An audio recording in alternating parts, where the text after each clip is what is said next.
Precisa usar muito, porque estica bastante. Gente, esse tratamento estica muito a pele do rosto, deixando aquela pele mais hidratada, mais bonita.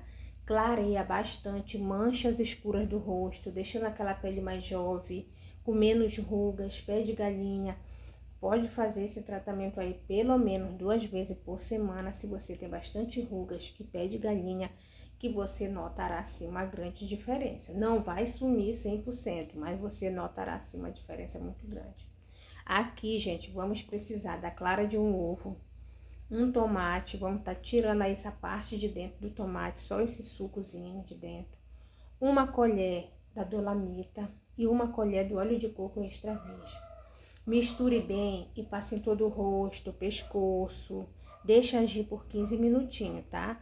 Depois você vai lavar bem o rosto com água e sabonete. Aí fica a minha dica, gente. Fique com Deus. Muito obrigada pela sua atenção.